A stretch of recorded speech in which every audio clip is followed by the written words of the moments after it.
الحمدللہ وحدہ والصلاۃ والسلام علی من لا نبی بعدہ اما بعد۔ السلام علیکم ناظرین، پروگرام تعبیر خواب میں آپ سب کو خوش آمدید۔ میں ہوں آپ کا میزبان مفتی منیر احمد اخون۔ ناظرین، کون نہیں چاہتا کہ اس کو اچھے اور سچے خواب نہ آئیں؟ یقیناً ہر دل کی خواہش ہوتی ہے کہ اچھے اور سچے خواب دیکھے، لیکن اس کے لیے حسن عمل کی ضرورت ہے۔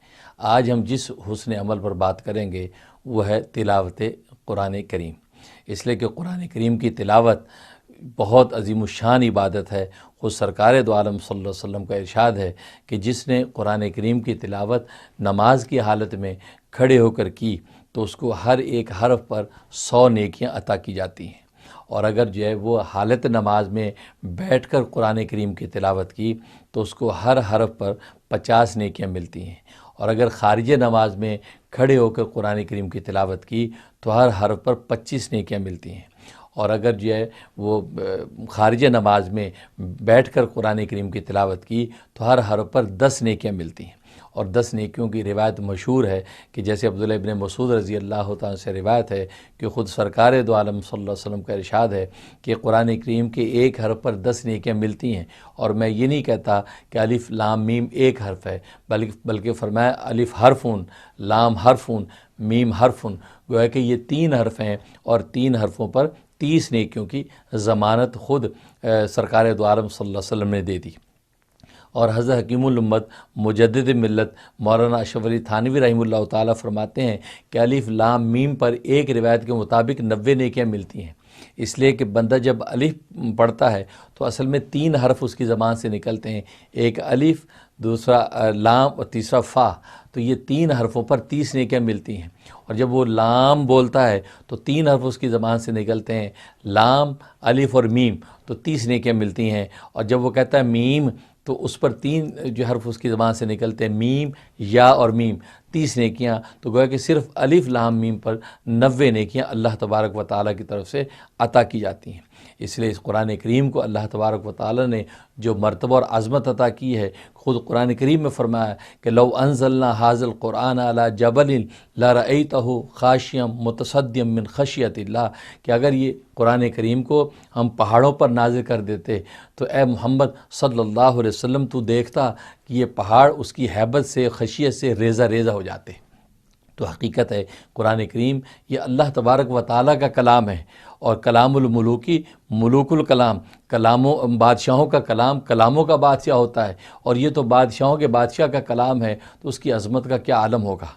اس لیے ناظرین، قرآن کریم کی تلاوت یہ وہ حسن عمل ہے کہ اللہ تبارک و تعالیٰ سے ہم کلامی ہیں۔ اس لیے ایک حدیث میں فرمایا کہ قرآن کریم کی تلاوت در حقیقت اللہ تبارک و تعالیٰ سے ہم کلامی ہے، اور جس کو اللہ تبارک و تعالیٰ سے ہم کلامی کا شرف مل جائے تو اس کے کیا ہی کہنے ہیں۔ اس لیے تو ایک حدیث میں آتا ہے، حدیث قدسی ہے، کہ اللہ تبارک و تعالیٰ فرماتے ہیں کہ جس کو مجھ سے قرآن کریم کی تلاوت نے مانگنے سے مشغول کر دیا کہ وہ مجھ سے دعائیں نہیں کر پاتا، اپنی ضرورتیں میرے دربار میں پیش نہیں کر پاتا، اور یہ قرآن کریم کی تلاوت نے اس کو اس قدر مشغول کر دیا، تو فرمایا میں اس کو وہ کچھ دے دوں گا جو مانگنے والوں کو نہیں ملتا ہے، مانگنے والوں سے زیادہ عطا کر دوں گا۔ ظاہر ہے کہ اللہ تبارک و تعالیٰ سے آپ ہم کلام ہیں، اس سے گفتگو میں مصروف ہیں، اور اللہ آپ کی ضروریات پہ نظر نہ رکھے تو اللہ فرماتے ہیں کہ میں خود اس کی ضرورتوں کو پورا کر دوں گا اور اس کی ضرورتوں کا کفیل ہو جاؤں گا۔ تو قرآن کریم کو اللہ نے بہت عظمت عطا کر رکھی ہے، اور ایک حدیث میں تو فرمایا کہ ان اللہ یرفع بہذا الکتاب اقواما، کہ اللہ تبارک و تعالیٰ اسی قرآن کے ذریعے سے قوموں کو بلندی عطا کرتے ہیں، وَيَذُو بِآخرین، اور اسی قرآن کے ذریعے سے قوموں کو پست کر دیتے ہیں۔ تو حقیقت یہ کہ قرآن کریم پر جب انسان عمل کرتا ہے، قومیں جب اس پر عمل کرتی ہیں، ان کو دستور عمل بناتی ہیں، تو اللہ تبارک و تعالیٰ ان قوموں کو بلندی عطا کر دیتے ہیں، اور جب قرآن کو پس پھوٹ ڈال دیتے ہیں تو پھر یہ قرآن جو ہے ان قوموں کو پست کر دیتا ہے۔ اور حقیقت ہے آج اگر ہم دنیا کے خطوں پر نظر کریں تو جو ممالک آپ کو دنیا کے اندر ترقی کے بامی عروج پر جاتے نظر آتے ہیں، اگر آپ ان کی حقیقت کو اٹھا کے دیکھیں تو وہ قرآن کریم کے اصول و قواعد پر عمل کرتے نظر آتے ہیں۔ یہ فیض ان کو قرآن کریم کے در سے ہی ملا ہے، لیکن مسلمان امت آج اگر قرآن کریم کی تلاوت سے، اس کی تعمیر و محبت اور عظمت سے غافل ہو گئی تو آج آپ دیکھتے ہیں کہ ہماری امت جو ہے یہ کس انتشار کا شکار ہے۔ یہ امت کس قدر جو ہے وہ منتشر ہے، کس قدر جو پست نظر آتی ہے، یہ عظمتوں سے ذلتوں کے اندر گری نظر آتی ہے، لیکن حقیقت یہ ہے کہ اللہ تبارک و تعالیٰ نے قرآن کریم میں ہی اس امت کے لیے عظمت بھی رکھی ہے، رفت بھی رکھی ہے، اور اس کے اندر اس کے لیے جو ہے وہ تسکین بھی رکھی ہے۔ اور یہ وجہ ہے کہ قرآن کریم کی تلاوت انسان جب کرتا ہے تو کبھی وہ اس سے پیٹ نہیں بھرتا، کیونکہ حدیث میں آتا ہے کہ قرآن پرانا نہیں ہوتا۔ اس کا مطلب یہ ہے کہ قرآن کو جتنا بھی آپ تلاوت کرتے چلے جائیں، آج برسہ برس گزر گئے کہ امت تلاوت کرتی چلی آتی ہے، لیکن قرآن کریم سے پیٹ نہیں بھرتا۔ آپ دلچسپ سے دلچسپ کتاب اٹھا کے دیکھیں، آپ کتنی مرتبہ اس کو تلاوت کر سکتے ہیں، کتنا پڑھ سکتے ہیں، کتنا اس کا مطالعہ کر سکتے ہیں، ایک حد کے بعد انسان اس سے جو پیٹ بھر جاتا ہے۔ لیکن قرآن کریم فرمایا کہ یہ پرانا نہیں ہوتا، اور حقیقت ہے کہ اس قرآن کریم کے جو ہمیں نقوش نظر آتے ہیں، اس کے اندر اللہ تبارک و تعالیٰ نے اپنی عظمت اور اپنی محبت کی لذتیں چھپا رکھی ہیں۔ اور یہ وجہ ہے کہ حدیث میں آتا ہے کہ کل روز قیامت میں اللہ تبارک و تعالیٰ سرکار دو عالم صلی اللہ علیہ وسلم سے ارشاد فرمائیں گے کہ وہ قرآن جو میں نے تجھ پر نازل کیا تھا اور تو نے امت تک پہنچایا تھا، آج اس کی تلاوت خود تو مجھے سنا۔ چنانچہ لکھا ہے، حدیث میں آتا ہے کہ ایک نور کے منبر پر سرکار دو عالم صلی اللہ علیہ وسلم جو براجمان ہوں گے اور قرآن کریم کی تلاوت کریں گے۔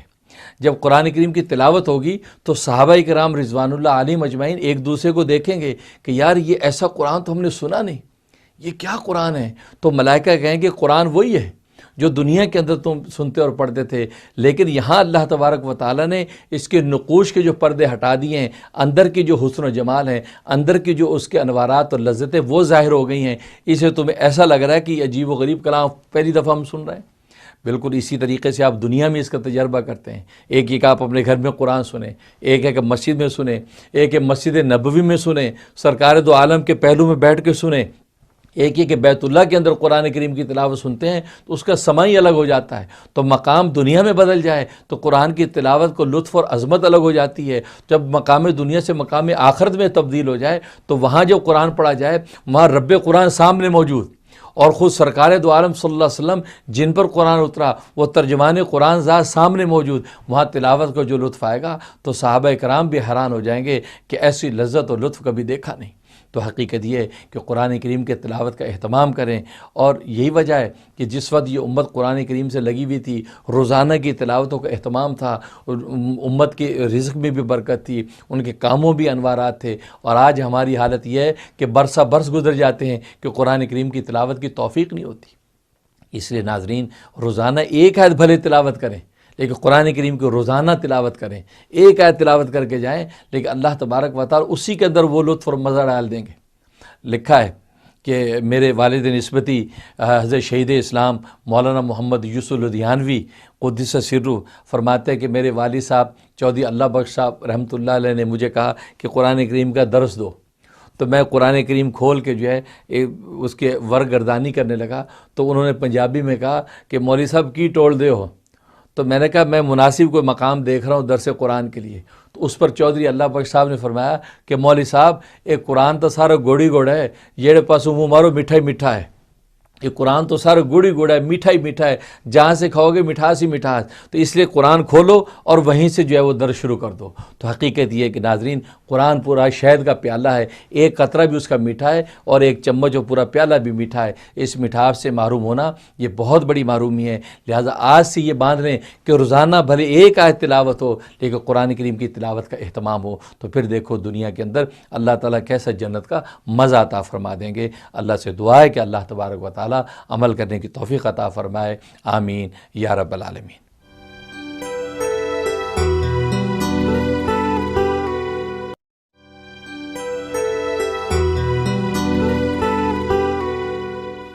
السلام علیکم ناظرین، اب ہم چلتے ہیں پروگرام کے دوسرے سیگمنٹ کی طرف اور دیکھتے ہیں کہ آپ کے کیا خواب بیان ہوئے ہیں۔ جی ہلو، السلام علیکم مفتی صاحب، میرا خواب یہ ہے کہ میں اپنے گھر میں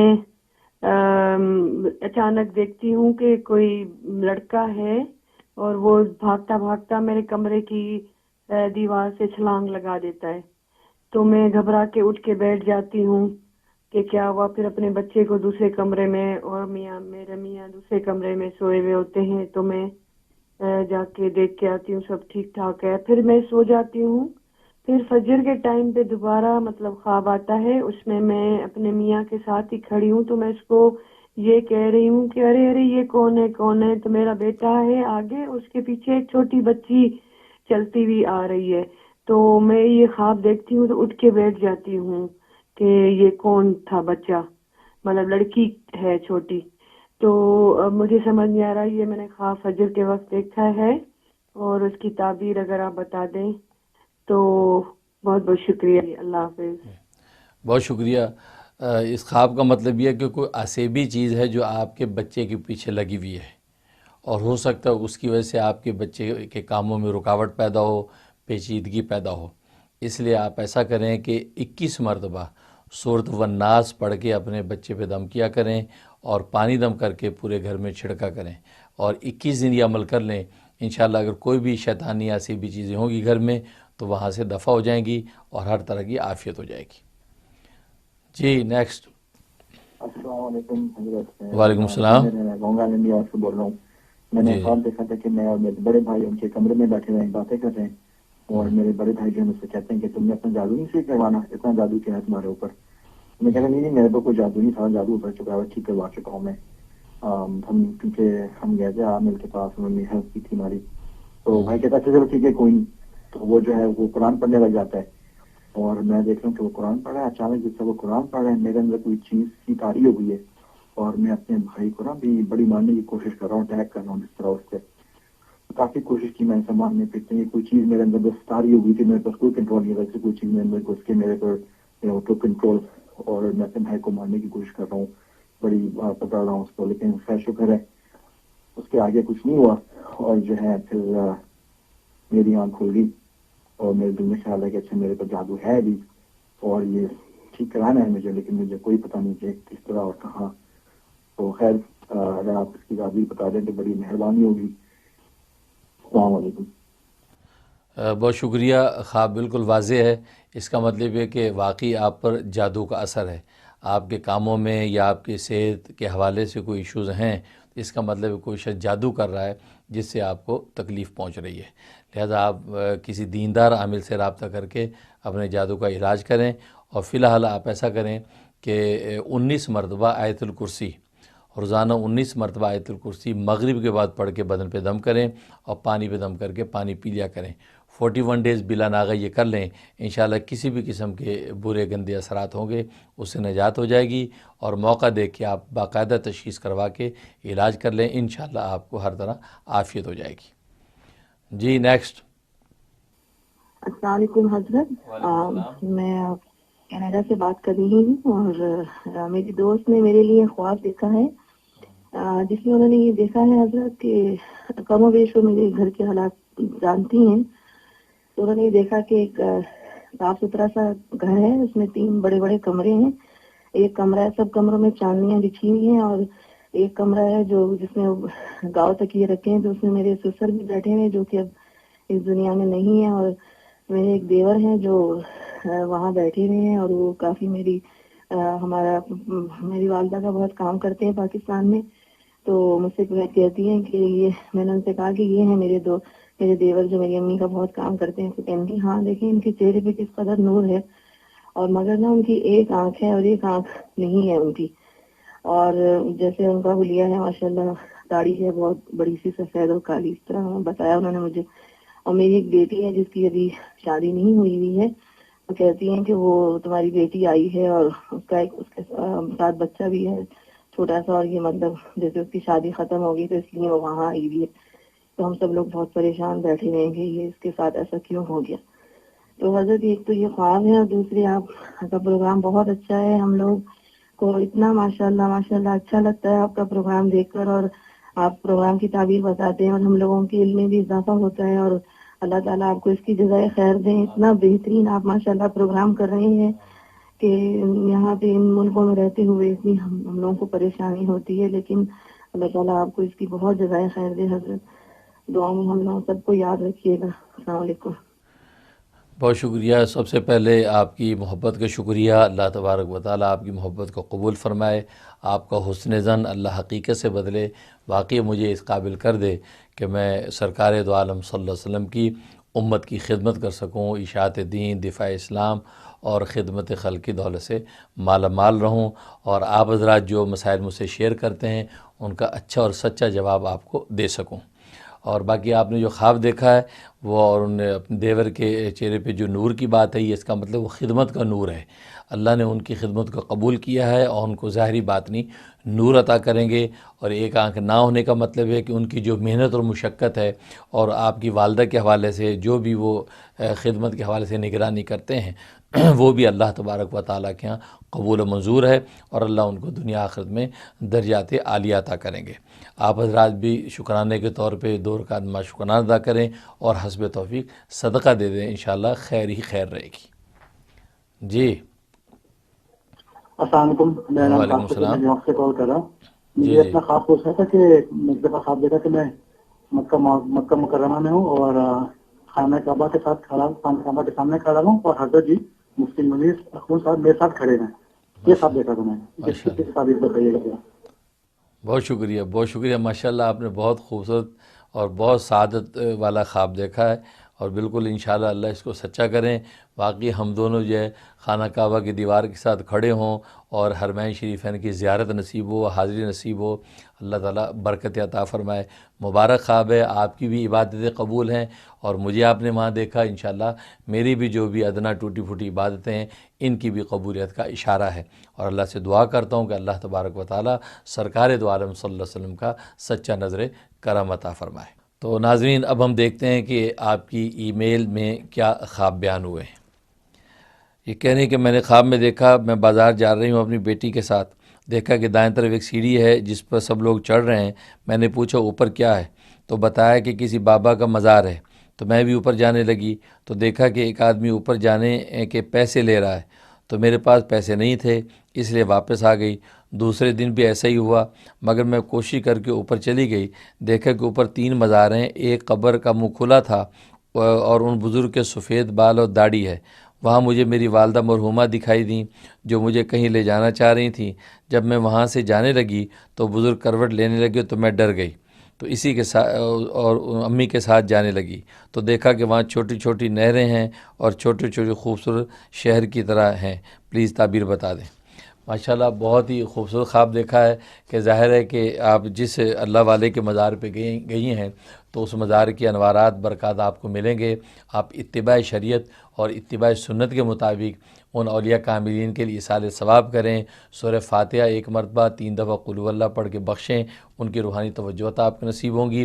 اور وہاں آپ نے جو مناظر دیکھے ہیں یہ ظاہر ہے کہ عالم برزخ کے مناظر ہیں، کہ ظاہر ہے کہ وہ نیک لوگ جو ہے اچھے حال میں ہیں اور اللہ تبارک و تعالیٰ کی نعمتوں میں ہیں.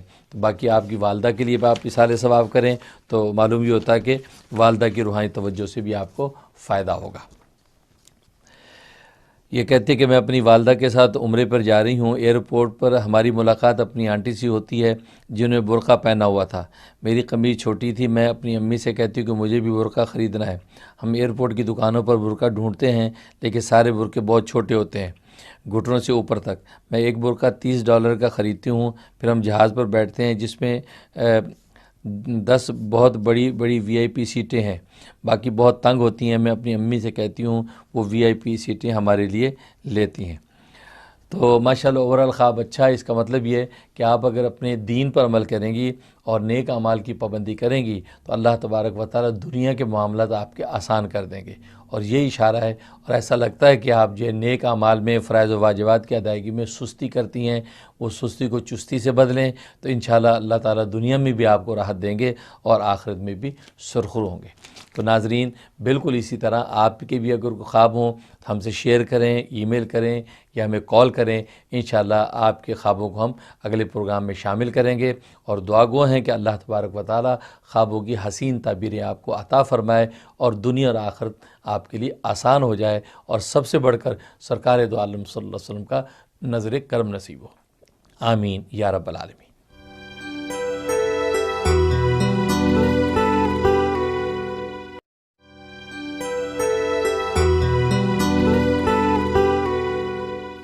السلام علیکم ناظرین، اب ہم چلتے ہیں پروگرام کے تیسرے سیگمنٹ کی طرف، اور آج ہم خواب بیان کرتے ہیں شاہ محمد صاحب رحمۃ اللہ علیہ کا۔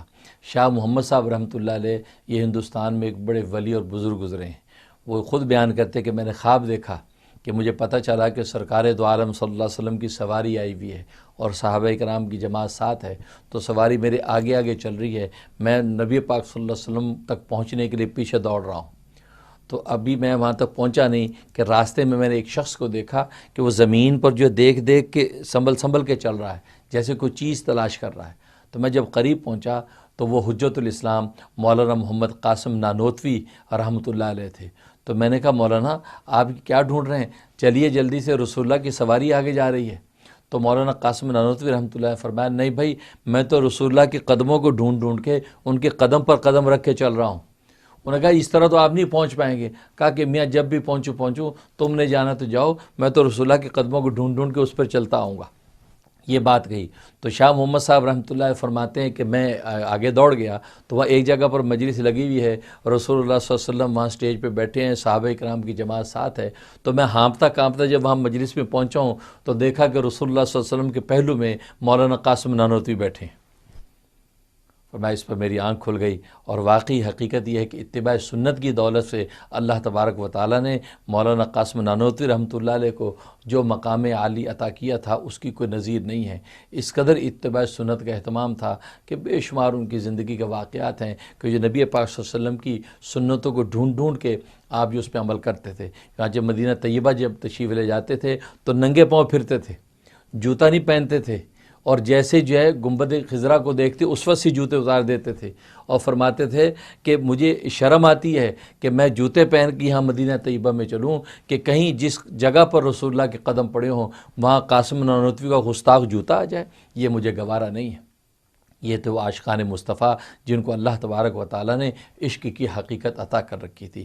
ناظرین، اللہ سے دعا ہے کہ اللہ تبارک و تعالیٰ ہمیں بھی سرکار دو عالم صلی اللہ علیہ وسلم کی سچی محبت اور عشق عطا فرمائے اور ان کی سنتوں کی اتباع کی دولت سے مالا مال فرمائے، آمین یا رب العالمین۔